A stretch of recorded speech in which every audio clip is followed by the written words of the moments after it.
Hi, everyone. Welcome to Find the Right Path Accounting Part 2, panel presented by Brown, Schultz, Sheridan, and Fritz.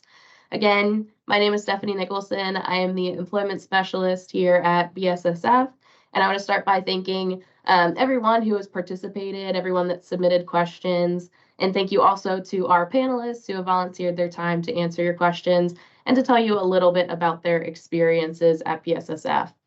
I'd like to start off with some introductions from our team members. Starting with Courtney, could you please tell us your name, position, and which team you are a part of here at BSSF? Yes, hi everyone. My name is Courtney Catlin. I am a senior staff accountant with Brown, Schultz, Sheridan, and Fritz. I am on the tax team in our Camp Hill office, and I work primarily with individuals, trusts, not-for-profits, and other returns like that. Perfect. And Alan? Yeah, hi. So my name is Alan Ennis. I also work in the Camp Hill office for the firm. I am a supervisor here at Brown Schultz. I work in our tax department, and I mostly work on business tax returns. So anything related to S corporations, partnerships, C corporations, that's pretty much what I specialize in. So happy to be here today. Thank you. And Margaret? My name is Margaret Gerasi. I work for the for-profit audit team. I'm a senior staff accountant, and I work in the Camp Hill office. Perfect. And lastly, Eric. My name is Eric Zimmerman. I am a staff accountant on the tax team. I work out of the Lancaster office. And currently I work on a pretty wide variety of projects, with right now having more of a focus on not-for-profit work. Perfect. Well, thank you all. So now we're going to get into some of our questions for the whole team to answer, to give you a little bit more about their experiences here with the firm. So to start off, why did you want to be an accountant? And I'm just going to go in the same order again. So Courtney, if you don't mind starting us off here. Sure. So I kind of made this decision actually when I was in high school, and I believe it was when I was a junior in high school. My high school offered some accounting classes, business in general, but also accounting, which I think is fairly unique to some high schools. And when I started these classes, it just felt like a good fit for me, and it felt like a class where I was really thriving, and I could see myself doing it long term, and I just enjoyed the coursework and things like that. So between junior and senior year of high school, I kind of made that decision that I wanted to go into accounting, and started looking at colleges that had some well-known accounting programs, and then it just kind of followed the path from there. Perfect. Thank you. What about you, Alan? What was your experience? Yeah, very funny. My story is actually kind of similar to Courtney's. I was I believe a junior in high school when I found out accounting was for me. I was always a numbers guy, loved mathematics all through school. Got into AP calculus and realized that math was not for me. So I was like, okay, well, and I always knew I wanted to do something with business as well. Always like dealing with people, with money and numbers. So when I took my accounting 1 and accounting 2 courses in high school, it made me realize that I think this is really what I want to do with my life. And I think I made the right decision, and here we are today. So I decided back in high school, once I was starting to think about where I was going to start applying to colleges, and that's why I decided to pick accounting. Here we are. Margaret, what about you? So I did not think to be an accountant in high school at all. I thought at first it was just bookkeeping and doing the same thing every day when I was in high school. Little did I know, you do not do the same thing every day, at least at our company. And that's kind of what attracted me to accounting. The fact that no day is the same, and there's always way to grow. And you're not necessarily just doing the same redundant task every day. And also when I was looking at degrees, I wanted something very practical. I wanted job security, something that I knew I could have a job, and almost every business needs an accountant, and I felt like it was very versatile. Yeah, absolutely. And Eric, what about you? So I'm in the same boat as Margaret. I thought accounting was mostly just focused on the bookkeeping side. And then I actually did not take an accounting class in high school. I took my first accounting class my sophomore year of college. I took it. I really enjoyed it. I really liked the professor, and I decided to kind of stick with that. Then I wound up in tax after taking a tax class and having an internship here my senior year of college, and very much enjoying the more tax side of things specifically. Yeah, perfect. And I know that this next question kind of ties into the previous one. So if anybody wants to kind of expand a little bit on the path that you took to become an accountant, I won't call on you, but whoever, if you would like to speak to it, can volunteer. I can go. In high school, we had dual enrollment, and I wanted to go to college really badly, and I was like, this is an opportunity. So I went to college my senior year of high school and got to take some classes, and not really in accounting. They had you take some business classes for the high school diploma. So I got to experience like economics and government. But so since I started in high school getting those credits, when I did end up going to college, I went for civil engineering, thinking like I like math, I should be an engineer, not knowing I didn't like physics. And I got to the point where I was taking all the engineering classes and I really didn't want to be an engineer.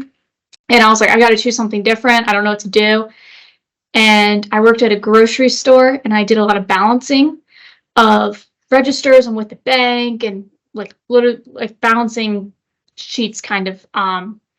And I had an advisor that's like, have you ever thought about being an accountant? And I was like, no. And he's like, you should try it. And it just went from there.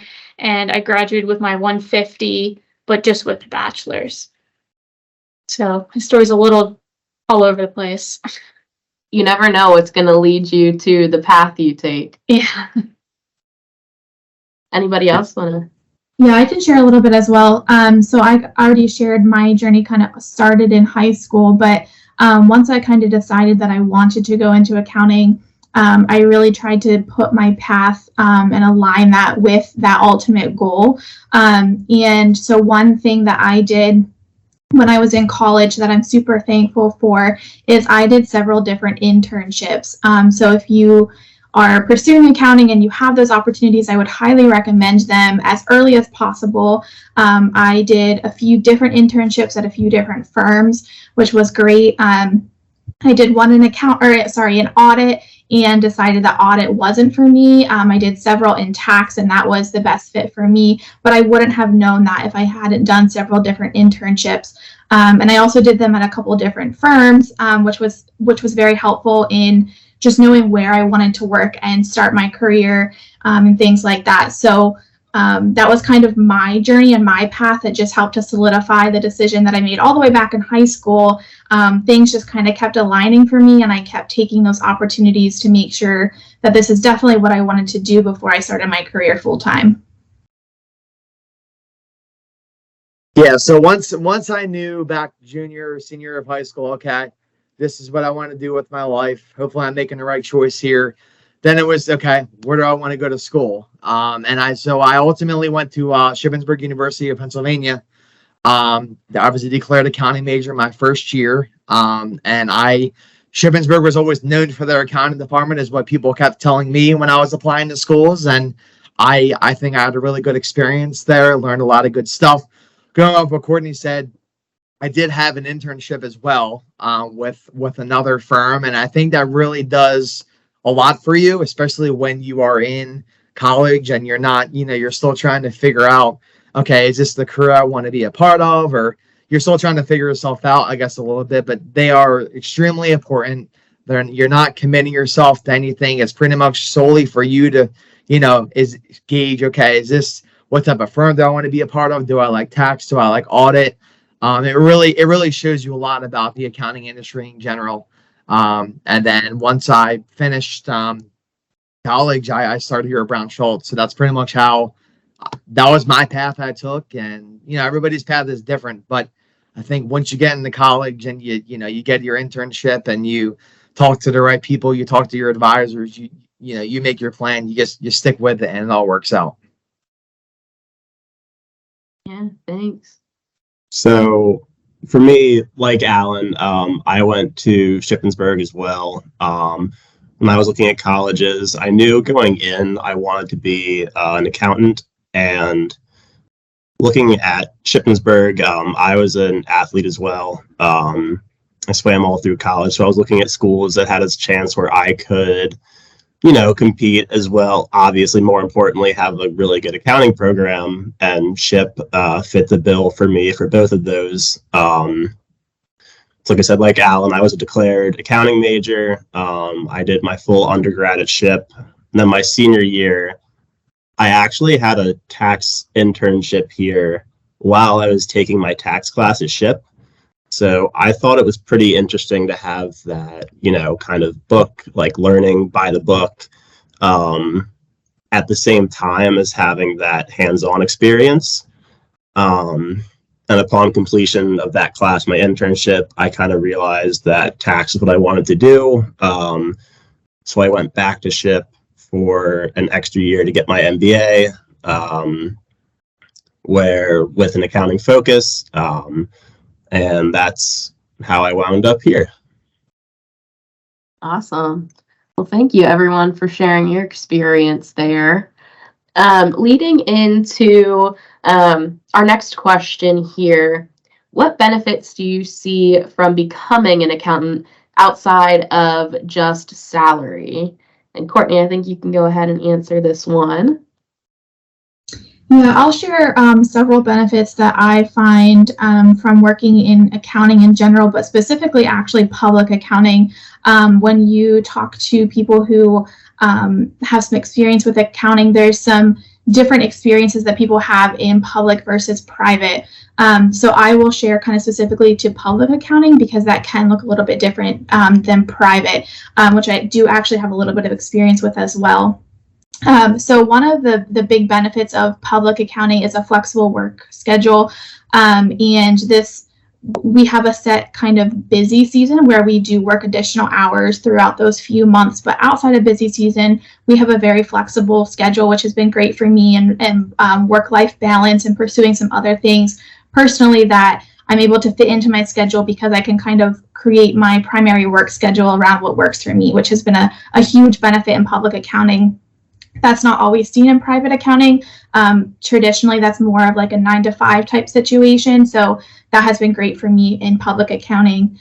Also, what I really appreciate about public accounting is that there's a lot of opportunities for advancement. So you don't have to wait until someone else is promoted or maybe decides to pursue a different career for a position to become open. If you are doing your work well and they see that you are ready for the next step, there's a lot of opportunities for advancement outside of everyone else's kind of work situation, which has been great. And that it's really dependent on how I perform and what I'm doing in my day-to-day rather than kind of everyone else around me. So I can really take ownership of my career, which has been great.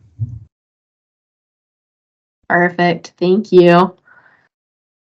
The next question we had revolved around forensic accounting. It was, to become a forensic accountant, what should you go to college for? Would you major in accounting and forensics? There's quite a few different routes you can go about this, so I'm actually going to answer this one from my experience here. And no one path is the same, and there are schools now that offer a forensics concentration or something along the lines of a forensics concentration within their accounting degree. And as in most areas of accounting, experience is going to be the key to getting into specific areas such as forensics. So I always advise, if this is something that you're interested in exploring, make sure you're talking to the college that you're looking at, your guidance counselor, your professors, to make sure you have a better understanding of what your options are at your school specifically. So moving on. In public accounting, how do your roles change as you move up the career ladder? Do you work less on small accounts and more on larger accounts? Does your role involve more managerial work? And I'm going to pass this one over to Margaret. Yeah, so as you move the ladder, you do less field work and more mentoring and more managerial work. Something that I've learned, so I've only climbed the ladder once, technically twice, because I was an intern and went to staff and then staff to senior staff. But we do a lot of mentoring at our firm. We just don't throw you in and see if you sink or swim.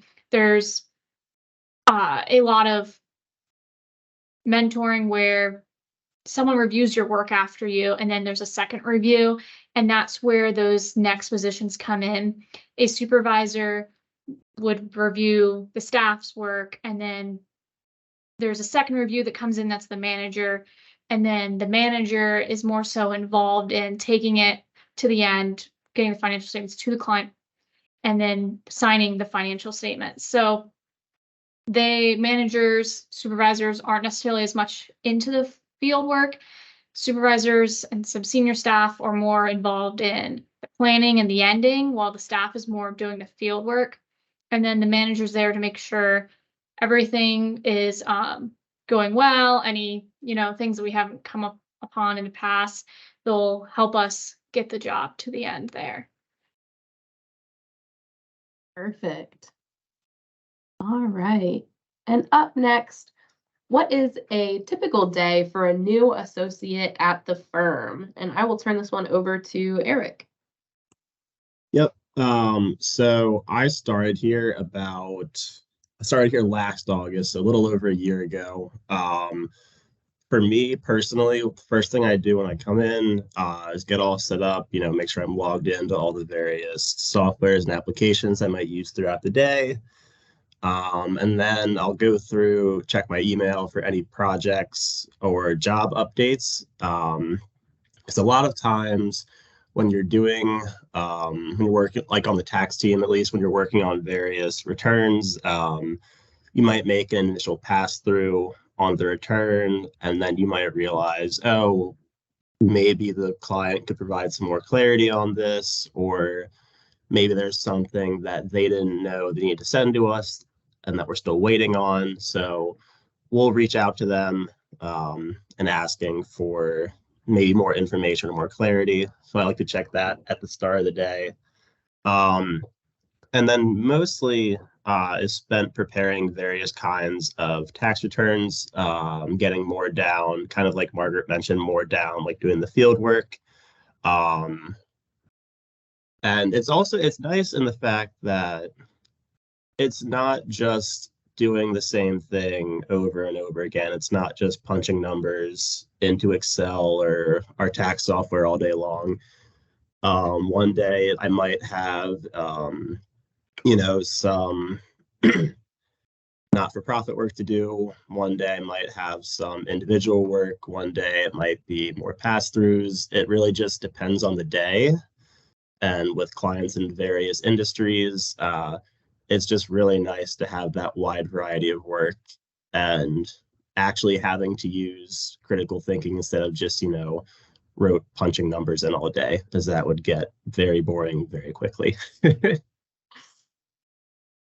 Great, thank you. And Margaret, I think you might have some to add on this one as well. Yeah, to add to that, from the auditing side, everything, like Eric said, is the same, and every day is different. For us, we have jobs, and then we normally break them up into teams, so you'll have multiple teams going on at a time, kind of like little group projects in a way. And in that team, you would probably have a staff, a senior staff, potentially a supervisor and manager, some mix of that. So we have a calendar system that we can see. So you'll have like a week assigned to a job, or maybe 2 weeks. And then we have a really big job that goes on for a couple months. So you'll see it on your calendar. Now, the job is coming up because it's on your calendar, but there's typically a planning meeting ahead of time. And that's kind of when we go over delegation of duties. So you know what you're doing. So once your job, you're scheduled that week, you're ready to start, you know what you're doing, you'll start tackling your sections when you start, you'll do easier sections, and then there's always times to ask questions. So when I have a job, I typically, if I have a staff, they have their sections. I make sure they're comfortable with what they're doing, and then they get started, and then they'll accumulate lists of questions they think for the client and maybe some for me. And then we'll eventually send those clients or those questions to the client maybe once a day or every couple of days. And then we'll go over their questions to keep them going. And it's, if they get stuck for some odd reason, they're like, I can't finish this, I have a few questions, we'll stop. I'll help them keep moving, because the staff is very important to keep the job rolling, to keep them busy, to hit all of our sections. So you'll have like 1 to 2 times a day where you're talking to your staff and giving them updates and asking questions. And then I must say, like, you're learning this entire time. Just because you did cash one job, it's going to be different on the next. So they might have a different software for their cash, or they have different accounting policies they use. So every job's going to be different, and they're all in different industries. So they're going to treat things differently. So it's a constant learning process, constantly asking questions to get comfortable with what you do. Even to this day, I've been in this job for just about 2 years now, and I still ask questions daily. So that's about a day in an auditor's life. Perfect. Thank you. So Margaret and I actually started on the first day just about 2 years ago now. All right. Our next question is, what is the biggest client job that you have worked on? And I'm going to turn this one over to Alan.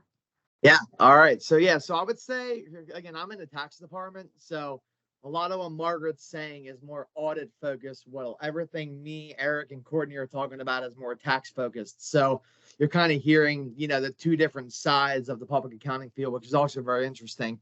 So the biggest job, I've been here for 5 years, that I work on each year, it's a so I'm not going to go too much into depth, but it's a partnership tax return. So in a partnership, there's partners that own the company, and at the end of the day, their ownership in that company ultimately gets reported on then their individual tax returns. So that's as far as I'm going to go with that. But it's a very large partnership tax return that's made up of approximately 10 companies. So it's a consolidated return, but everything gets reported on one form. And in a typical tax return that you see on a daily basis is usually gets from one company's business operations, and we use that to prepare. We'll get the audit finished, take the numbers, and we do a tax return. Well, this is that such a big client that it's pretty much 10 to 15 companies put on one form. So it is a lot of work that goes into it, and it's very interesting. And these entities, they operate in multiple states. So just like everybody has to file a federal tax return to the Internal Revenue Service, any state has a Department of Revenue. So all companies that have different business operations in states need to file state tax returns as well. So this engagement, allows for a lot of opportunity to see a lot of different moving pieces. And that's the one thing, in my opinion, that taxation it's just very interesting, because as my other colleagues have mentioned, every day you come into work, you're going to see something different, or you may see something today that you've never seen yesterday. So I feel like, when you're able to work on engagements that are this big and have a lot of different moving pieces, and as the tax laws continue to change, it's really it's just a never changing profession that we're in. And I think that's it's one of the reasons why I'm glad I picked public accounting and the taxation in general, because it really always allows you to use your brain and try to help our clients minimize their tax liability the best that we can. Awesome. Thanks, Alan. And I am actually going to stick with you for our next question here. How long does it take to climb the ladder? And I just added here on average, because everybody's pace is definitely different. Yeah. So it's a very loaded question. So So at our firm, as Eric and Courtney have already mentioned, they actually, and Margaret, I'm not sure if you were an intern either as well, but you can actually start out as an intern while you're completing your college courses. And a lot of our interns, most of them, usually we hire as full-time staff. So if you look at the ladder in our firm, it's from intern all the way up through principal. So I would say it really varies by individual. But if you're looking at on average, I would say when you start out as a full-time staff out of college, you're probably looking at a good 2 to 3 years at least to get promoted to the next level, which is a senior staff. But this isn't really all based on job performance, and it's really, I think the firm is getting away from how many years has this individual been? Okay, 2, 3 years. Okay, he needs to be promoted. She needs to be promoted. It's not about that. Is the individual ready? Are they performing in their skill set? Are they, if they're a staff now, are they doing senior level work? If so, they should be a senior staff. So it's really not based on years. It's really based on your performance and the specific individual itself. So I guess if you're looking, you keep talking about climbing the ladder. I mean, after a senior staff, you have a supervisor, then there's a manager, senior manager, and at the very top is a principal. So I'm a supervisor right now. I've been at the firm for a little over 5 years. So I think average 4 to 5 years to become a supervisor. Between 7 to 10 years, you most likely become a manager. And then if you're on the principal track, which is, we call them lifers in the public accounting world, meaning you come into public and you stay forever until you retire. I would say that's approximately closer to 15 to 20 years from the start of your career.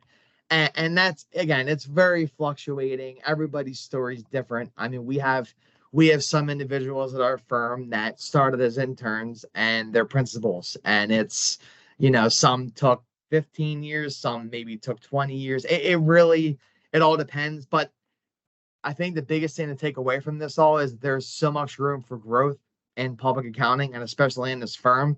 And I think Courtney touched on this briefly in her little snippet. It doesn't matter what's going on outside of you. It's really about how are you performing? Are you ready to go into that next role? If you are, you're going to get promoted. You're just going to keep growing yourself. There's no stopping. So, I've never had any private accounting experience. I've only been in public, but I just know that as you continue to grow and you continue to get more experience, it keeps getting more interesting as you keep climbing the ladder. So, it depends, which is my favorite answer in the world of accounting. It depends. Absolutely. It definitely does. All right. So in what ways can individuals prepare to get their CPA license? And with that, how is the exam and process set up? So I'm going to turn this one over to Courtney. So if someone was looking at accounting and was interested in pursuing the CPA track, you can actually start kind of preparing for that as early as high school, which is something that I wasn't necessarily aware of as much as I wish I would have been. So I know Margaret touched on this a little bit, but some high schools offer dual enrollment, or a lot of high schools offer AP courses, things like that. If you have that opportunity, I would highly recommend those things and start trying to gather those college credits early. So I took one AP course when I was in high school, and I did pass that exam. So I went into college with those 3 college credits and didn't have to take that class in college. I didn't do dual enrollment, but that's another opportunity where you might have several college credits that you go into to college with, and it just advances you in your path in college so much. So if you're not aware, in Pennsylvania, to get your CPA license, you need 150 college credits, which is a little bit higher than a typical course load in college. So if you're able to start that early, you are just setting yourself up for success in getting those 150 credits as quickly as possible, just to kind of start your career on average, kind of when your peers might be as well. So I would highly recommend, if you have those opportunities in high school, to pursue them. And then as you're looking at colleges, also just look for accounting programs that have a set path to that 150 credits. So they're not stopping you at the average like 120. They have a program that's really pushing you to get to that 150. So they're just setting you up to take that exam. So that can look like a double major. It could be a minor. It could be a master's program. My college specifically just had a very vigorous accounting program. And so I was able to get my 150 credits in actually 3.5 years. So every program is a little bit different, but just kind of look and make sure that they're setting you up to receive those 150 credits so that you're eligible for the exam. And then, so the second kind of follow-up question on that is, how is the exam and the process set up? So specific to Pennsylvania, well, the CPA in general is a 4-part exam. It's actually changing modules a little bit at the beginning of 2024, but it's still a 4-part exam. You would take each part one at a time individually. Typically, on average, you would study for each of those exams for a few months, kind of depending what your daily schedule looks like, based on if you're still taking classes, if you're working part-time, if you're working full-time. Everyone's schedule looks a little bit different, but on average, you study for each of those exams for a few months. And once you pass them, at this point, you have 18 months to then complete all 4 parts of that exam. And then to actually receive your license, you need to pass all parts of your exam. You need to have those 150 college credits, and you also need 1 year of experience.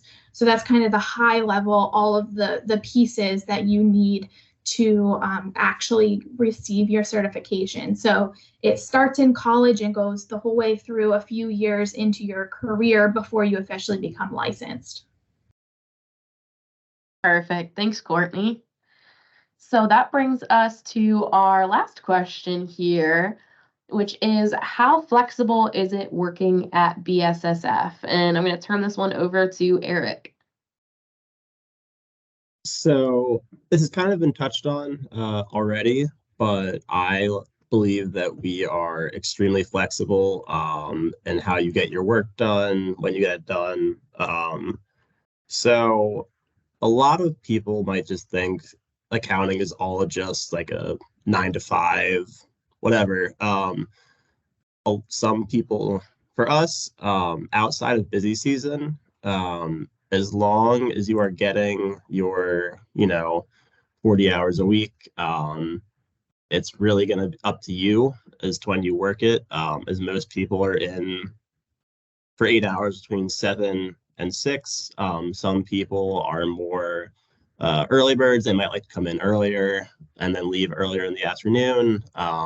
Some people might come in a little bit later in the morning and then stay a little bit later in the afternoon. Which is really nice because sometimes if I have something in my schedule where I have to be available for an appointment in the morning, I can just come in later, stay later, same amount of time worked, no issue. Or if I have something going on that afternoon, I can just come in early and it's fine. In addition, we have a remote work agreement where I believe after a year, you have the option to work from home if it's feasible. I'm in office, but I've had some days where I need to be home for something, and I can work from home that day, which allows me to get all of my work done still and take care of things that might be going on at home. In addition to that, we have our summer hours, which is extremely nice. So during the summer, you only have to have 36 hours worked.